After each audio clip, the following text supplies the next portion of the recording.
Hello, everybody. It's Fallon here, the host of the Queen Factor podcast. It is 2022, and we're back with a new series of episodes. I'm so excited to be back here with you guys and just start off the new year fresh. I know everyone has their resolutions and their goals that we're getting started with the new year. So in fashion of the Queen Factor, I thought it's so appropriate to kind of go through what got me back off my butt after winter and just lit a fire under me to get going and pursuing what's important to me and finding the best version of myself. If you haven't heard of an episode of the Queen Factor before, this whole theme is to find that queen energy and learn how to achieve queendom in your own life. Obviously, queen and kings can listen, but it's more just achieving that highest level of self-treatment, self-worth, and treating yourself like royalty. And how do we do that? It's growing our own confidence and finding the best version of ourselves. So today's topic, we'll dive right in. It's a little bit more casual today. I have Avais here. If you don't know, this is my boyfriend. Hi guys, I'm Avais. Hello. He's here because to me, he's just such a perfect example of discipline and goal setting and how to work hard for things that are really important to you. So personally, I want to get into goal setting. How do you start your goals? How do you even begin? It seems so unattainable sometimes trying to figure out how to turn our dreams into achievable goals. And then also just kind of debunk some fitness things about sticking to those goals that you have for your fitness. I know that's everyone starting off the new year kind of has really, really important goals in that aspect, but also in other areas of your life and just making sure that you're treating yourself like someone who deserves the best.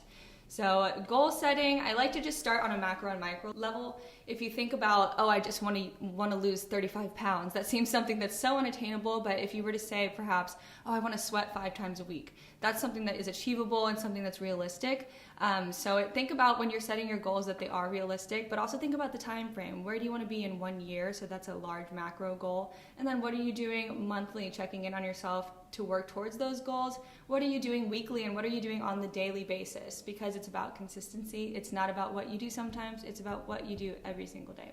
So that's like a huge, huge factor into this for goal setting. And then making sure that you are changing your mindset to understand that you deserve to experience life at your highest self. Knowing that you deserve to be the best version of yourself. And that doesn't always mean every single day in the moment, in this moment's comfort, but knowing that this temporary comfort might not be serving me for my eventual rising, my eventual goals. I want to do things now that are going to benefit me tomorrow and in the future. So it can be sacrificed sometimes, sometimes you just want to lay on the couch.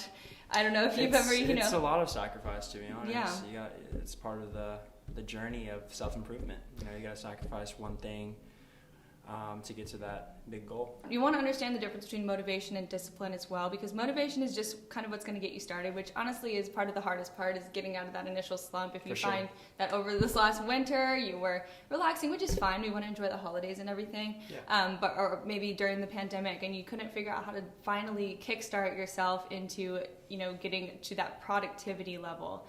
So once you finally get started, then it's about discipline, which is about experiencing that same regimen every single day, and knowing that you're worth it to work hard. So it might seem like you want to change the mentality of I have to work out, I have to go to the gym, I have to go to work.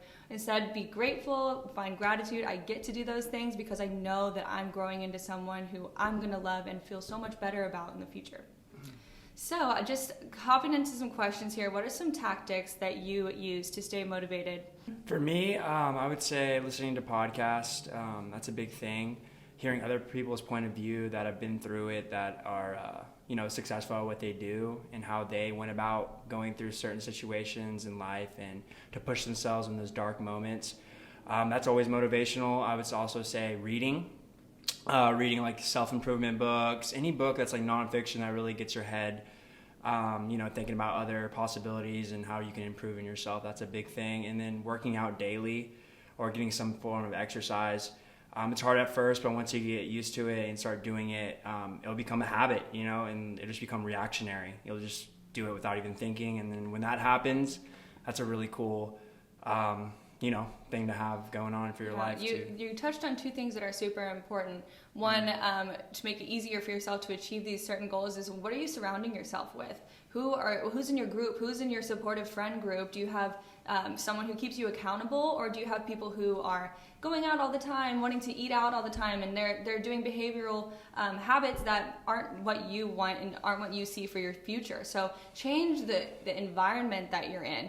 Change who you're hanging out with. Change who you're following. I know when I'm on social media and I'm looking at a bunch of these different things, I changed my Insta algorithm to be all working out, all motivational quotes and inspirational topics, because I know that when I get on my phone, I want to see stuff that's going to be like, oh, you need to do that, you need to be productive, not something that's going to take my energy away and distract me from my overall goal. And then the other thing you said, working out every day, getting into a routine. You have to understand it's hard. You say like, I don't have time, maybe I am working too much, or I'm too tired. You got to get away from those excuses, because there's always time, and you have to understand if you truly want something, you need to place value upon that goal over your daily comforts, like I was saying. So those working out, whether it's working out or drinking a bunch of water, getting those 7 or 8 hours of sleep, those become what I like to call your non-negotiables. What do you have to do every day? You call them power tasks that you get done every single day. Power list. Get a planner. I like to invest in a really nice planner because it makes me feel good and organized when I'm writing my days down. We make to-do lists. So your non-negotiables, a dry erase board, get organized and write it down, because once you write it down, then you're holding yourself accountable. Use your phone, your notes, your reminders app. There's so many tools that you can take advantage of and access if you really want to hold yourself accountable, because that's part of it, is accountability. I don't know if you said you were reading something in one of your books about accountability, because that's part of it. It's discipline and then holding yourself accountable, treating yourself as you treat everyone else that you expect things from. Whether you work at your job and you're like, this person, I expect them to do these things. Why aren't you treating yourself at that level? Why aren't you expecting great things from yourself? Because I know we were talking about body positive, and I totally agree with that, but also it's not necessarily just loving yourself no matter what you're doing. It's treating yourself well so that you can feel okay and feel comfortable loving yourself every day. You're the person who looks in the mirror, you're the person who sees yourself every day, and you have to live with yourself. So knowing that you're making bad decisions, and I don't mean bad decisions like you're going off the deep end doing crazy things, but it could just be, I sat down on the couch before I got my workout in on the way home, and that made me, go into a scrolling down rabbit hole on my phone because I didn't feel like I could get back up off the couch. So planning your days right and just making sure you're holding yourself to the highest level of accountability, because you deserve to reap the benefits of that. 100%. So let's talk about a little bit about 75 Hard. Can you tell us what that is? We have a wonderful group going right now in this challenge. So tell us what it is. So 75 Hard is so basically like a programming, right? So you do 2 45-minute workouts, you drink a gallon of water, you read 10 pages, you follow a diet, no cheat meals, no alcohol, and then one of the workouts has to be outside for 75 days. So the point of this is to practice like that discipline that we were talking about. That's a big thing, and have the fortitude and grit to be able to push yourself and do that every single day, because it is hard. I mean, it's hard. Yeah. So I've done it. This is my second time doing it. I've done it 2 times. And you've done the month one. Yeah. So then after the 75 Hard, you have a Live Hard program, which is a phase 1, phase 2, and phase 3. And that's supposed to be a year-long challenge that you'll do. But I did basically the phase 1, and then I decided for the new year to do 75 Hard again with Fallon and a bunch of mutual friends. We have a good group. So that's super supportive that we have an accountability group chat, all of us supporting each other. And hey, did you get your workout in? Hey, do these people supporting you? Do they care about what you're doing? So make sure your friends are people who are going to support the same things and your same goals, and they're caring about you achieving those and checking in on you. This is Andy Frisella's program, by the way. Is that how you say it? Andy Frisella. Mm-hmm. Yeah, so if you're not familiar, he has a podcast and he wrote a book. Yeah, he wrote children's books, and he also wrote like a 75 Hard book that kind of explains like in detail like what you kind of go through and how it works and like the rules for it and stuff like that. I would consider him just characterized as a no BS person. And if I just, for my girls listening out there, I would say it's more of a guy's podcast, but he just takes no excuses. And I don't listen to every podcast myself, but just hearing him a little bit, you can find that version of you for a girl. But think about just someone who just doesn't accept any BS, any excuses. And that's how you should start treating yourself in your mind. You can tell when you're making excuses for something, or when you know what you should be doing and you're still making a different decision. And it is hard, but that's just something that you have to commit to, because your dreams are worth more than what that might be comforting at the time. I love the quote, "Comfort is the enemy of progress." You got to get comfortable being uncomfortable, which I know that seems crazy and hard to do, because we're safe in comfort. It feels good. It feels like in the moment, it feels like I know like nothing's challenging me. I'm not afraid of rejection here. What if I fail? What if I go to the gym and everyone stares at me? It's not, those things are preventing you from that growth. And once you step outside that edge of the comfort zone is when so many opportunities and possibilities begin. And you won't even encounter any of them if you don't even try to begin with. If you're stuck there, there's a nice quote too. Yeah. Life begins at the end of your comfort zone. Yeah, that's a really. I love it. I know we're all about cliches here, but we're both personal trainers, so that's what you're gonna get. But yeah, it's literally just understanding that comfortability is actually harming you. It is in the end. So signing up for classes, this is just a little trick that works for me, because I know if you really find that you tried so hard and you just can't seem to motivate yourself to do something, a challenge is really, really great in order to do it that way, because it's almost like you're forcing yourself to have the accountability. Or if you sign up for a class, like I take F45, or maybe you like yoga or Orange Theory, making sure that you have to be there. Once you signed up for that class, it's like, you can't back out. They're gonna know that you signed up you took your name off the list, or you're gonna feel that kind of disappointment and regret. Mm-hmm. Last kind of topic, and I'll let you talk on this a little bit too, sure, is choose your hard. And choose your pain. Because you're like, I don't want to work out. It's hard. Like, it seems hard. It seems like my body's gonna be sore, and I don't want to wake up early, and I don't want to do this. I don't want to do that. That is hard. Yeah, working out is really hard, and I won't say that it's easier. I would say that being in your comfort zone is easier, right? I would say that letting yourself go and just kind of letting yourself succumb to the daily struggles, and just not challenging yourself to push through them is easier, I would say. But it's also hard facing that disappointment of knowing that you're not being your best self. And then the gym can be very intimidating for a lot of people. I know that for sure. You don't know what to do. Education. Yeah, that's a good way. YouTube. When I was first starting my lifting journey, I went to YouTube and I, kind of found, how to proper form, kind of like a workout routine. And then they have, apps and such that have proper workout routines. So I feel like a lot of people can get pretty intimidated by making that first step to get into the gym and, get under that squat rack. It's pretty intimidating. It is intimidating. And you also have to find what works for you. Like, personally, Avais taught me pretty much everything I know about weightlifting, and now I feel confident to walk into the men's area of that weight room, and I'm like, you're going to be done on that squat rack. I need to do some squats or some hip thrusters here. And so getting that confidence is part of it, but maybe you don't want to lift weights, and maybe you want to go take a class, maybe you want to do this. It's what works for you, what you enjoy, and what works for your body. Mm-hmm. But I would encourage you to try a new form of working out, because you never know, you might absolutely love it. And this is not a sponsored plug, obviously, but you've heard me, and if you know my social media, I really promote Move With Us, which is Rachel Dillon and Emma Dillon's program. I just absolutely love their empowerment of women, and they have so many different programs that are super, super educational, great podcasts, great information. They do mindset work, education on form. And then also you have the app. F45. And then F45 classes. I'm going to plug those in. You can always come visit us in Hollywood on Sunset. We would love to have you come take a 7-day trial just to, get the fire started and kick your butt a little bit. So kind of get that momentum going.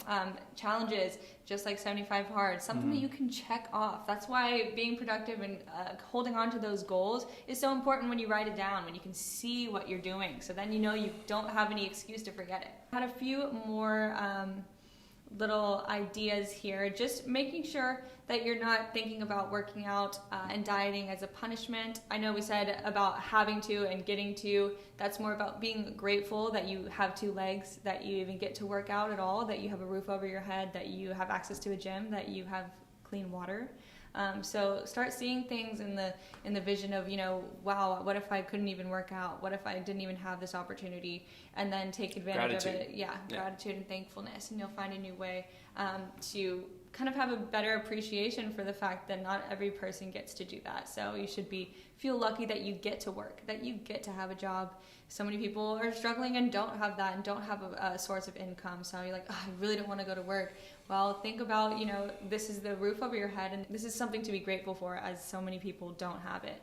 I'm kind of bouncing around back and forth, but I feel like it ties in together, because goal setting in general, I feel like using fitness as an example of this is like just really great, because that is kind of, it applies to every type of goal setting in your life. So how you approach your certain goals with fitness is going to be how you approach your goals with your work life, your friendships, your relationships, trying to get more money, trying to grow in your financials.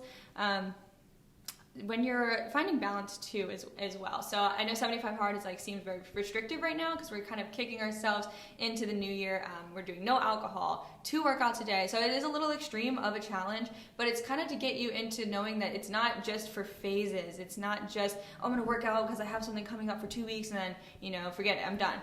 It's about becoming a lifestyle. And then that's about balance. It's about, maybe I'm going to have the piece of cake on someone's birthday, because I'm not going to restrict myself to have a piece of cake. So then I'm not going to, if I restricted myself to not have that all week, then if I finally give up and binge eat, I'm doing a lot more damage. So finding balance, it's going out, lessening how many times you're going out. Maybe that's just once every couple of weeks or once a week. But really weighing what matters to you and understanding that everything you do every day should be working towards those goals.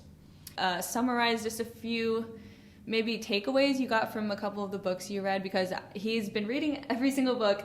This whole past couple of years we've started these challenges, and every month it seems like he has a new book, because it started as part of the challenge, and also just your own education on teaching yourself everything about finance, which is just so impressive to me. David Goggins' Can't Hurt Me is one of them. David Goggins, he's a Navy SEAL, and he's been through it through his life. He had to deal with racism, and he also had to deal with not being enough and not having a broken home and that kind of stuff. And he was at the bottom, overweight, and had nothing really going for him, and he had to dig himself out of that position and push himself. And he became a Navy SEAL, someone that didn't have any talent or skill at anything, or had no parents' help or nothing, just nothing. And he took himself from the bottom and did something that most people can't do. If you know anything about Navy SEAL training and the BUD program, it's probably the most brutal and one of the hardest. Right? Yeah, it is training program there is for someone, and to go through that, it's super brutal.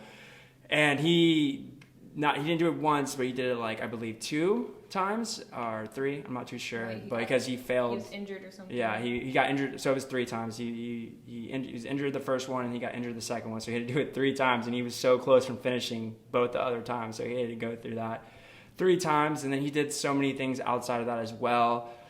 He does ultra marathons, so that's 100 mile marathon that you have to do in just one day, 24 hours, so nonstop. Yeah. He also has the record for the most pull-ups done on a pull-up bar in one day, which was I can't remember the number exactly.